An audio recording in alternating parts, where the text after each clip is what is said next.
Okay, and welcome to this bonus edition of Sell More Books. And as always, our mission is to inspire and empower authors to create great books, to find their fans, to magnify their mission, and to sell more books, thereby making an impactful difference in this world. Who am I? As always, I am Preston Squire, author coach, publisher, and provider of self-publishing services. And, our quote for today is from Martin Luther King Jr.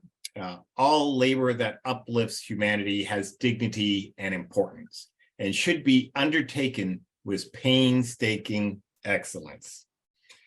And that I thought was a good segue for our special guest today, Heidy Lawrance, who is a dear friend of mine and my wife's, and we just known her and loved her for many, many years, and she's been gracious enough to spend some time with us today. Heidy has worked for traditional publishers for 14 years, and most recently in her own business, wemakebooks.ca, designing, formatting, and printing books in many different genres. So with that, I'm going to bring in Heidy, and we're just going to do a bit of an interview process here. Are you there, Heidy? I'm here. Hello. Hi. Are you going to be sharing your camera today? The camera is on.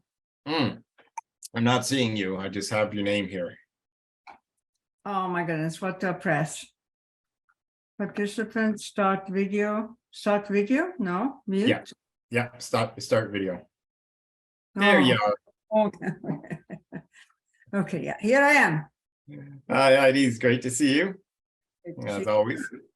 And thanks again for coming on here and being a blessing to everybody in the Sell More Books Academy and sharing your wealth of knowledge. And so let me ask you, so you were in the book publishing industry for 14 years. What did you do in those years? I worked in the sales department, but most of my life there was advertising, promotion manager, and some production also, but really to make authors famous, to promote them across the country, and so they would sell more books. Right. So what typically, what did that look like? And do you find that publishers still do that to this day? It was very different then, because that was before online was available. So we traveled and toured authors and had receptions and special events and schlepped them from TV stations and radio stations for interviews. And I don't think that's happening too much anymore, because really promotion of books is really online in many different forms. And I think probably Preston can tell you how best to do that. And there's many different ways of doing that, as I encourage our authors to do. Great. And so then you started your own business, and wemakebooks.ca. And just for the benefit of the listeners, can you explain what you did in that business and who were your clientele? The clienteles are, oh my goodness, they're everybody from coaches to financial advisors, doctors, psychiatrists, or independents, coaches, people have a special message, of kids' books, really educational textbooks, really any type of books, paper books, big art books, biographies. I mean, or just cute little books that this author encourages people to carry around to just for insight and uplifts, and it's a cute little thing. Just any type, people who sell stuff, people who want to buy stuff, really, there's no, I don't think there's any subject we haven't touched at one time or another. That's wonderful. So, so basically what you did though is you take their book and you did all the design work for them. But what we consult with the authors, and always strongly recommend they work with a professional editor who may be one of our freelancers or not, and then try to get who their readers will be. I think that's your most important part. Be sure and write for that reader. So if it's a highly technical book for young people, younger, be very different to talking about a biography whom older people might be interested, a very different approach in the design. So it's yeah. Okay, so even like we'd be talking cover design here, really. Covered also the text too. Yeah. I think the text, as you may know, there are literally hundreds or thousands of fonts to select, and some that have what we call a wider M width, or have a longer tail and a shorter tail, and also they're letting the space between the lines. You can have small text, but you have more space between the line. That's actually easier to read than if you have large text with no space in between, also what we call leading. It's so really to know who is going to read your book is the most important thing to start with. Well, that's at least that's what I tell the authors, and then you proceed to the next step, and what size do you want? How big is the book going to be? And as I said, by then you'll know your audience. You should know your audience, and Right. start researching books in that genre, because I always tell people, where would your book fit in a bookstore? Go and see how those books look. Is it you want to catch that feel? The romance novel is very different to a nonfiction book on coaching. Yeah, absolutely. And this is certainly one thing I advise them is to do exactly that. Know the other books in the genre and look at the type of font that they use, the colors that they use, the designs that they use, and look for the commonalities. Yeah, because it doesn't have to be the same, but you pick up clues that because those people are used to reading that type of book, and I think it's important to adhere to the feel of it. Yeah, and I mean, especially like on Amazon, when somebody does a search, they get a whole bunch of books, or even in a bookstore, you're seeing a whole shelf of books. You want the book to look like what they expect to find. So if it's a romance book, it should follow the basics of a romance book, design and the font and the colors and the, a guy and a handsome guy with no shirt on and a girl and Calm down. But because if you just don't have those elements, if you decide to do, you're doing it in an Arabian nation, which is fine, but you just put on some Arabic design on the cover, people aren't going to know. They won't, exactly. and I've seen authors do that exact thing. Mhm. So yeah, it's so important. Know who your audience, know your genre, know the conventions Yeah. there. So when you have a book designer, you can work with them to do the research right up front for that. I think that's one of the first, because you likely will have read books in that genre. That's why you're writing about that. It tends to be, I see authors who come with their own book. They will have read everybody else's book on that topic. yeah, And exactly. I think, Exactly. I think that's what, do you research among other books in what you're writing about? I think that's probably fairly important as well. Yeah. So let me ask you, so having worked in traditional publishers and producing books for people yourself, one of the things that I see so much of right now is the whole indie publishing scene that Amazon's created by making it, so easy, is that they just kind of either do a do-it-yourself cover, or they get somebody from Fiverr to create a cover for them.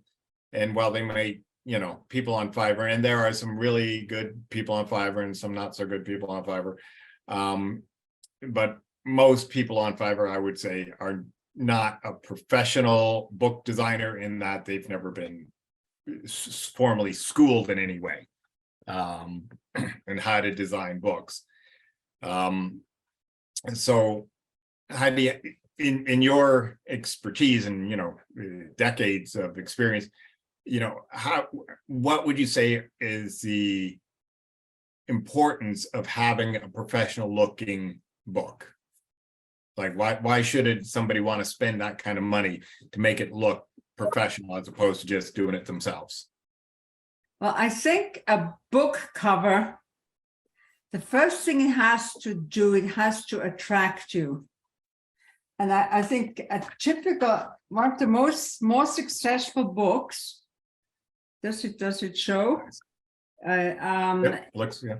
This is written by a financial advisor.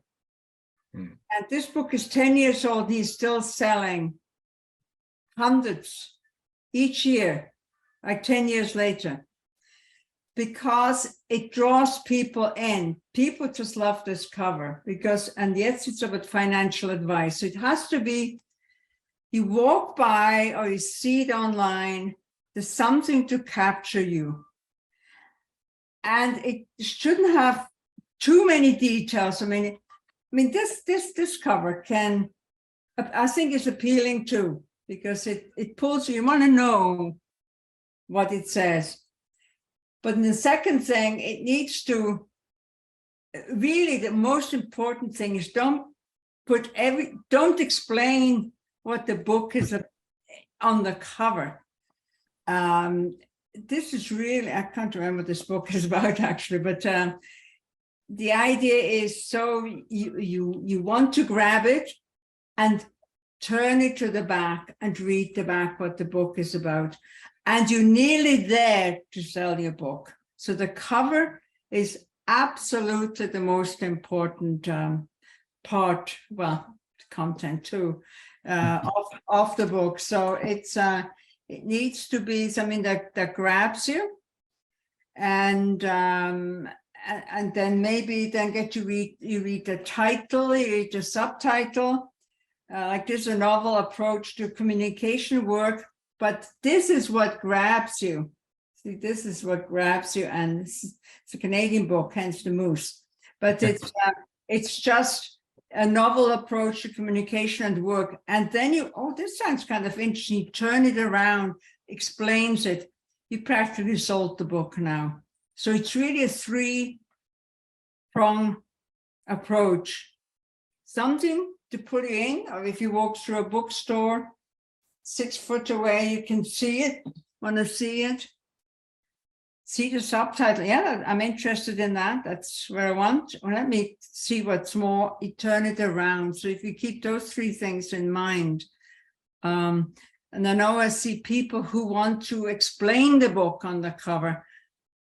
You want people to turn to the back to find out what the book is about. I mean, it has to allude to what it might be, especially with the subtitle. But I mean, moose on the table really doesn't tell you anything, but it's a subtitle and the illustration, everything together, and then the way it explains it. This author did really well with this book, and it still is because it's timeless. Yeah. And, while people may not read the back cover on Amazon, you still want the cover still has to do the same job. Well, the back cover on Amazon is the description of the book. Yeah, right. That's because when we do books like this, they tend to go then becomes an ebook, and then the back cover becomes the introduction to the book. Yeah. Yeah, exactly. So, and yeah, and the front cover has to be a hook to grab their interest, and yet still, but also convey enough that they kind of understand what it's about. Yeah. The subtitle, as they draw them in more, the subtitle will tell them what the book is about. I mean, the title can also allude to what's in the book or what the book is about, and like Money Plus, what that will be about. It's obvious. So, but then it explains how to save for your future or whatever. Right. That's just the made-up title. I was thinking Total Money Makeover, but same kind of thing. It's a very obvious title. What it's about. We've done books on cryptocurrency that it's on there to just no mistake. Yeah.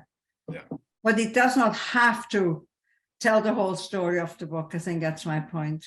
Right. Yeah. And especially I would think with fiction, it was fiction in particular, you want more of enough to hook their interest and get them to click on it and want to read more, turn it around and want to read more. Nonfiction, you can be a little bit more explanatory, so people know, okay, this is what I'm looking for. Yeah. So depending on your type of book too. What about interior design? So the font, the all the structure of the book, why is that important? Well, I think keep in mind who's going to read this. If it's an older generation, make sure the font is more legible than if it's for younger, like for students or age. Keep that in mind. And because there are literally hundreds of fonts available, I think it's we've not done two books with the same, well, not the same font, but used different ways. Serif fonts, the ones with the little tail, are always easy to read. That's why 98% of books are written with the little tails. They're called serifs. The sans serifs are the ones that have no tail, like the Helvetica. And I get people want Helvetica and I dissuade them because they're harder on the eye to read. So that's why books are with serif fonts. I think it's important to, one thing, when I read books, I hate it when the text flows into the spine. Make sure there's a good gutter. Make sure there is a good footer at the bottom, that you have the space to hold the book. These are very basic things. Nothing worse than you read that book and you have to shift because there's text right to the very bottom. And there's some very basic, you should have a header or a footer so you sort of know, like if it's a book with chapters, you would have the title on the left, the chapter on the right. and chapter openers, you should allow a quarter, half a page just to give that break. We're starting something new, and I think we've all seen that in books. You can have drop caps, which can be a cap at the beginning of a chapter to cover 2-3 lines.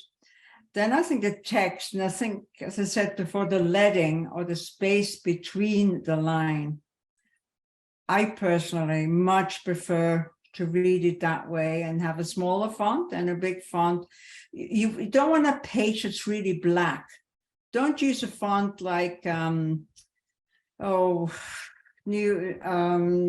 old school, the ones that are very heavy, the dense. Arial black or yeah, there's a Playbill, I think is another one. yeah, it's I could look it up on the computer. Yeah, it's get a font that's medium weight, has a nice rounded, as you call them, a wider M width, or there are fonts that have a tall tail and the letters are small. That's harder to read also, but it looks really nice. It's the decorative fonts like Cochin and but some books you want to look more decorative because that's part of the message. But if it's a nonfiction book, you want a nice font like New Astor or Bodoni or Zabon or any of, there are really a half a dozen favorite book fonts, and they're used over and over simply because they're easy to read. When I pick up a book, oh, I love this font. It's going to be such a pleasure to read. And some fonts are much harder to read and you don't know why. So the selection of fonts, that's why I always strongly select, get a professional graphic designer who studied the history of fonts and what fonts convey. There's a message in every font. There's a reason why there's so many fonts. They should be used for different things. You also can mix fonts, which is quite the fashion right now. You have the sans serif fonts maybe for the headers, footers, or chapter openers or titles. Or if you have tables and charts in it, you might want to use a narrow sans serif font if there are figures in it. And all that comes into play when a book is designed. And if you have pictures, it's yet another story again. Yeah. Because you want to make sure, one thing when you do pictures, make sure, like if the pictures are important, make sure you get the book printed on a uncoated paper, because uncoated paper, like newspaper, which is very, very rough, has lots of hills and valleys, so the ink disappears into the valleys, and that's why you don't get as good pictures. But when you have, most books are on offset paper, it's they have hills and valleys. And but when you want photographs or maps or anything that's important to be clear, make sure you print that book on coated paper. It's more expensive, but really, otherwise the photographs will not be that good. Very important. That's great. So that's a lot in what you just said there. So let me break it down a bit here for the viewers here who may not be Quite as technical, you mean? quite as technical. Yeah. So one thing that Heidi was sharing before we started, which was, and you mentioned here too, is that for an older audience, we tend to think just do a bigger font, but if you use a smaller font with a bigger leading, which is the space in between the rows of letters, the rows of words, right? So it's a little bit more of a gap. It's actually easier to read than just a bigger font. That's right. So, and then there was another point you made there, which I can't think of what it was now. Well, the M width, if there's fonts that are rounder, Yes. friendlier, the fonts that, like if you have written book of 500,000 words and you want to jam it, yeah, that there are fonts that are very economical. That's we get clients who said they want the book to be 400 pages. We will make that book 400 pages because you can add leading, the space in between. You can add more margin and things. So you can, and the font can be a wider M width. And if you look at fonts, some are rounder and wider, and some are tall and slim. And sometimes that's fine too for certain audiences. That's why there are hundreds and hundreds of fonts for this very reason.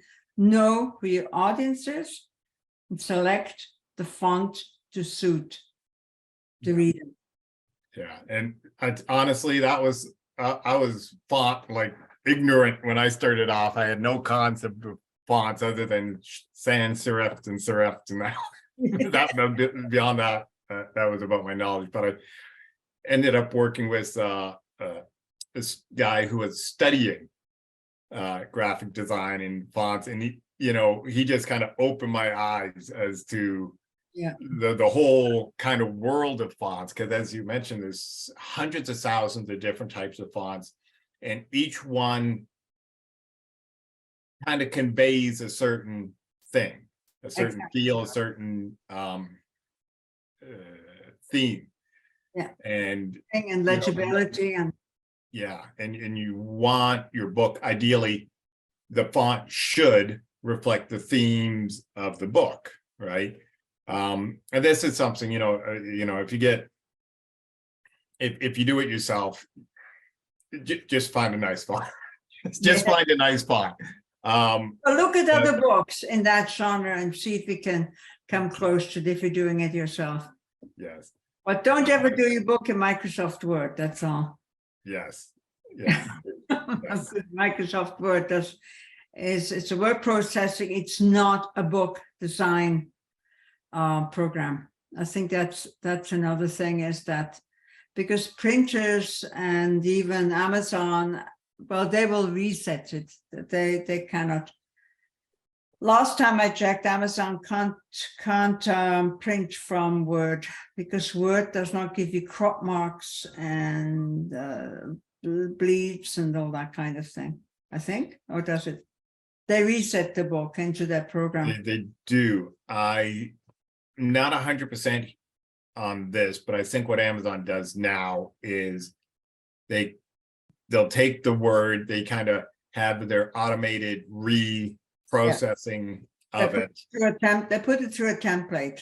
Yeah, and then you can print it or ebook, but either way, it's far, far, far from ideal. It's not going to be a great looking book. The book will not look professional. It will not, as if it is designed. In North America, we use the Chicago Manual of Style that all publishers use. I pick up a book, I can instantly tell this is not a professional book because it doesn't adhere to those rules. I will not read that book. Can you explain what is the Chicago Manual of Style? Chicago Manual of Style is a thick thing. It has rules for editing. It has rules for spelling, rules for punctuation, all of that. But also in the design, it will, for instance, in a chapter opener, you don't have a header or a footer. You don't put the page number on that page. And if you look at professional books, and nothing, that instantly I can tell that I think that's one of the single biggest mistakes. When you use drop caps, it's sort of a minimum. It gives you the gutter width. The gutter is what's on the spine. It just gives rules and regulations. You can download it to get some different ideas, sort of rules. It tells you about the front matter, which is you can have there's about 12 different things you can put in the front matter. So you have the title page, you have the copyright page, you might have a dedication page, and you might have a content page. But there's also many other, there could be half title page, and then it tells you all about the front matter. It tells you about back matter.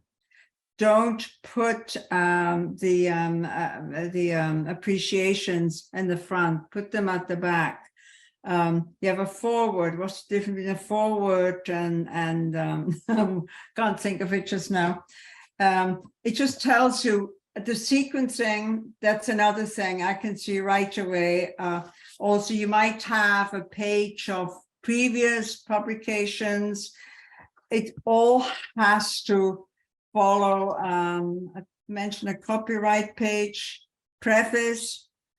What's the difference between the preface and the forward? And the forward is something written by somebody else. It just tells you all these different rules and regulations, and all publishers stick to it. Absolutely. So that's when I see a book that's all jumbled up and has no order. I know it's not done by a professional. It's not worth reading. Yeah. Yeah. Yeah. So, I mean, so when they're looking for, so if you're getting somebody to do your book design, that's one thing that you can ask them about is, do they use the Chicago Manual of Style? Yes. And I've found that some professional book designers that you're going to find, they don't even know what it is. Wow.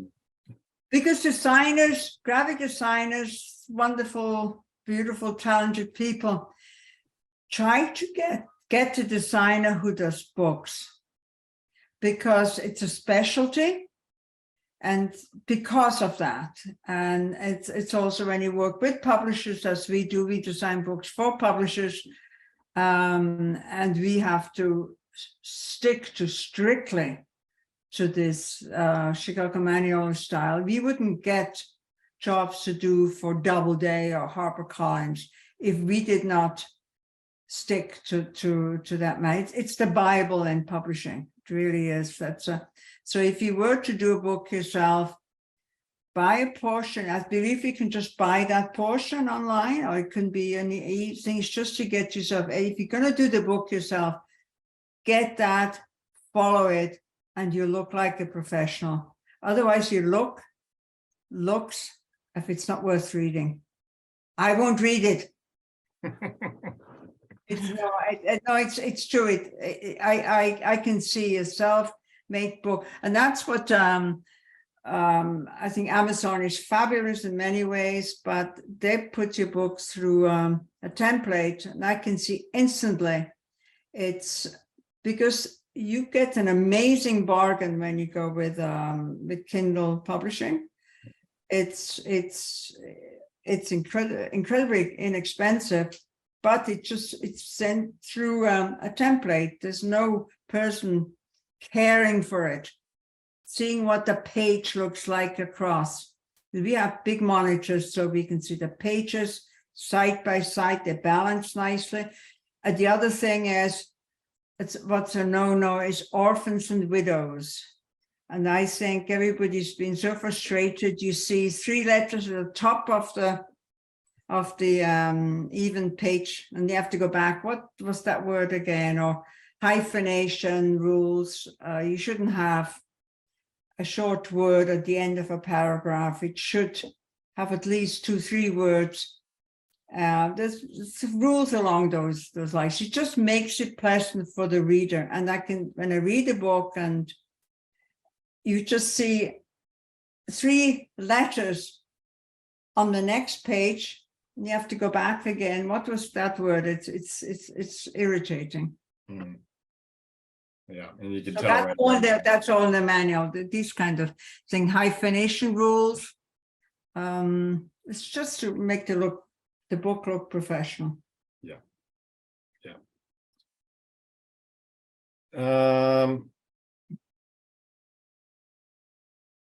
what are some of the common mistakes that you see when you like pick up a book that's not professionally done? What are some of the, or let's put it this way, what are some of the common mistakes that you see that are an easy fix for people to, that, so we can make sure that they're not doing those same errors? Well, it is the front matter. The copyright page is not at the back of the title page.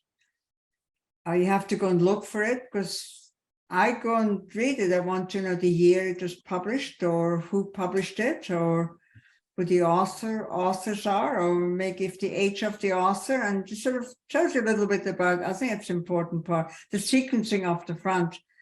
But the other thing I see wrong all the time is in a chapter opener that you have the header or the footer still there. Oh, it irks me no end. It's a title page like this shouldn't have a header or a footer. Whereas if you can see here, that's the header. Yeah. Header here, or something's there at the bottom. This one has a header and the footer. The footer is the page number. The header is a thing. Yeah. So I think that, and then just the way it's typeset, or you get gaps. It's poorly set. It's called kerning. Poor hyphenation. There's rivers running through it, have all these gaps running through the book because it's justified, and a good designer goes and kerns it and scales it, and so the whole page looks nice. But when you go with Amazon, it's a template. They cannot. It takes time. It takes time to do it. Yeah. And I would say, I think those two things are sort of stand out, and then just a sense it's too black, the pages are too black or too white or too dense, or it just doesn't feel right. It doesn't feel good. First thing I get a book, I want to get the sense of it, and I'm in a book club and we talk about it. That was a nice book to read, felt really good, and that's part of selling your book. Yeah. Make it look professional. And it just gives the whole page like a pleasant feel to it. Mm-hmm. So it's not just like a wall of text, or I mean, even though technically it is kind of, but it feels nice. It's spaced nicely. It's has enough character that it's easy on the eyes, and more, as you say, more of a pleasure to read.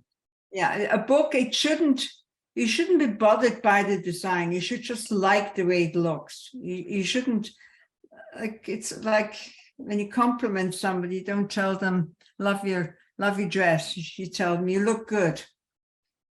I think it's the same sort of thing. I like this font. No, I really like the way this book feels. It just gives you an invitation to read your book. Okay, great. So we talked on this a bit. If somebody's looking to hire a book designer, what are the key things they should be looking for in a book designer? What should they ask? What should the qualifications they be looking for? Like how can they tell a good one from somebody who's just got some design experience but doesn't actually know how to do a book per se? Well, I think first of all, ask them what program they're using, because if you use an obscure program, the printer may have trouble printing it, because it does not, because to send a book to print, it has to conform to certain rules, to have bleeds and crop marks and all those technical stuff there. So if you use an obscure program, printers cannot print it, and they will charge you to convert it to their program and things. So try to use the two most common programs, page layout programs, are Adobe InDesign, and the other one is Quark Express, which was the first layout program. We still use it because it has some stuff in there that we prefer over InDesign. Also, we've used it for so many years, so we really really like the program. As I said, printers, because in the Word, because you need crop marks, those are those little corner feathered things, so the printer knows where to trim your book. And Word cannot do it. So try to get the graphic designer to have what program is going to use it. Probably the Adobe Suite is Adobe Illustrator, Adobe Photoshop. That's a good sign. And then if they've done books before, to know the Chicago Manual is done. If you get it done abroad, and there are many people in India, for instance, who do good work. If it matters that you save money, that's your best place, because they're often very well educated and used to Western design. That they've had experience. What type of books have they done? If they haven't done any of your type of books, well, it might be a bit of a challenge. And are they used to preparing the book for printing? That's another, because if they design the book and they put in so many different odd things, and when it gets to press, because you don't see anybody, you tend to book the book on the press. I just automatically don't, this doesn't go through anybody, just put it onto that press. It has to be clean. And if there's too many shortcomings in the design, the printer normally charges anything between $90 to $150 an hour to make corrections, to adjust it. So have a clean, make sure they know what printing requirements are, and check with them. Have you sent a book to press? Have you prepared a book for printing? And sometimes they don't know. Really, we've been given books by designers that these printers send us books to prepare so they can print it. Then we have to, they pay us to prepare the book. So that's the technical aspect. And I won't go into all of that, but it's, I think that you have a designer who you like, who is easy to work with. I think because they have to have your interest at heart. They have to be interested in your book, and make sure that they're with you on this journey. I think a book designer is important to be interested in the topic, although book designers do not read your book. What we do is we glance through it to get an idea what it's about, so we can select the font and the design to suit your public. And I think it's important to have a designer you can discuss all that with. Great. Okay, well, we're about done on time here, but is there anything else that you would like to share with, our members? A lot of them are like, just some of them are do-it-yourselfers, some of them have hired companies like Freeze and Press to, already do their design work. And some are somewhere in between. So, is any last thoughts for them as they, start finishing their books and going into the production process? Well, I think just sort of general information. Just because somebody calls themselves a publisher is somebody who makes a book public, like you, Preston. You make a book public so people know about the book. You do marketing, advertising, promotion. You do many different ways. A publisher is someone who makes a book public. At any time, the minute you pay someone 1 single cent to publish your book, you become a self-publisher. And I think that's an important thing. There's many, many different companies who promise everything. Oh, we're publishers, we do this, we put it on our website and do all of that. And we get people who are so very disappointed with that. Whereas you tell them, you charge them for your services and you do the service, you're upfront. Whereas with so many of these companies, like Friesens Press, they're excellent. They're not a publisher, they're a printer. As I said, there are dozens like that. As I said, as soon as you start paying, you are the publisher because you are going to make the book public. And Preston can tell you the many ways of doing that. And it's unending. It's a lot of work. So that is another topic. But and I think the other thing is, even though more books are being printed, more titles are being printed than ever before, the reason we can do it now because of digital printing. Producing a book today is a tiny fraction of, for instance, what it cost in the 90s. You can produce a book for $5,000, the good quantity, really what would have cost $30,000, $40,000. It really is amazing. And I think the other thing to remember, to publish a book is still an amazing achievement. To be a published author is truly, you can be proud. So if you have an idea that you think is worth putting in a book, and these days it doesn't have to be a printed book, although it's still something to be very proud of, and an ebook, it's truly unique, amazing, and because there's very few people who can write, who can put a book together. It takes commitment, it takes well, and you know, the end is my lesson. But no, I have high regard for authors. May it be a biography about their own life or an experience in life, or their idea of living, or diet book, or whatever. It's a truly amazing achievement. So don't stop. If you have an idea, just go for it.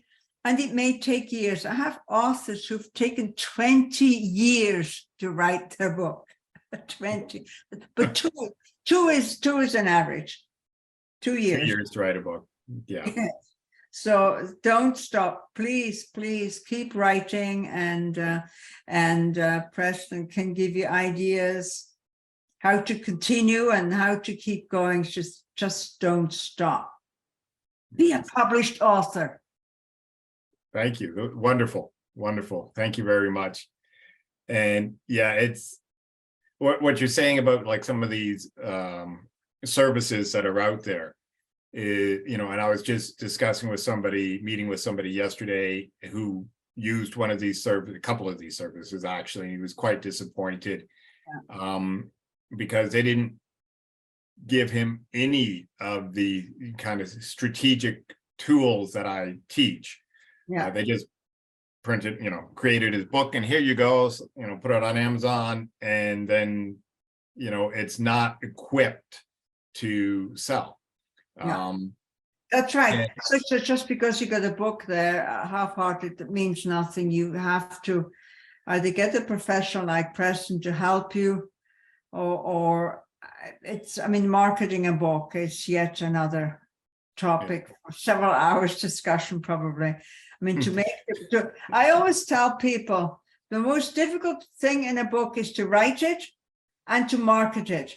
To produce a book, which is what I'm an expert in, is the easy part, really, even though there's all kinds of things involved in it. it's part of it, but to write it is a huge achievement, and then to make sure it gets out there, it gets promoted. It takes skill.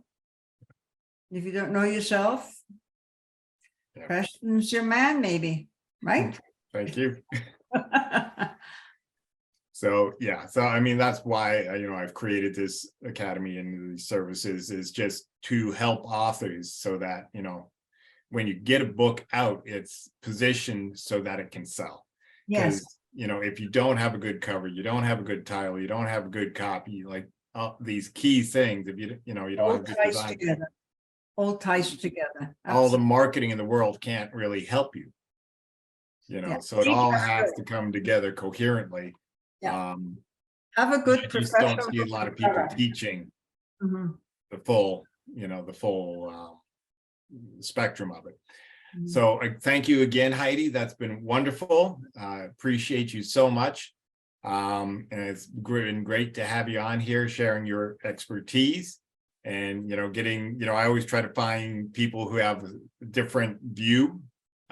So, it's great to have a designer come on here and share from your perspective what works and what doesn't work.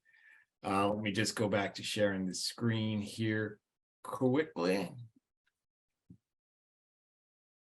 So just what's coming up for the next couple of weeks is next week, we're going to do another academy lesson in really understanding copy that converts. So this is your book description or the back of your book, writing copy that's going to effectively get people to take the next step and buy your book. The following week, we're going to look at doing a series or books in the same genre so that each book can build on each other and support each other, and how that can help you to build sales. And on March 1st, we will cover doing a free ongoing book promotion. So that's having a book that's free. And this is usually like the first book in a series, but it could be even just a prologue of your fiction book, or first 20 pages of your nonfiction book, or lots of different things. We'll get into the details, but how to use a free book promotion as a tool to drive sales for your book. Just a reminder, please, for those of you who haven't already done it, to send in your feedback surveys. That will be greatly helpful in helping me to continue to build out this course and know what works and what your needs are. And again, as always, thank you for being here, to watching these, and to making your book the best that it can be, because when you get your message out into the world, you are an awesome world changer. And that's what we're all about.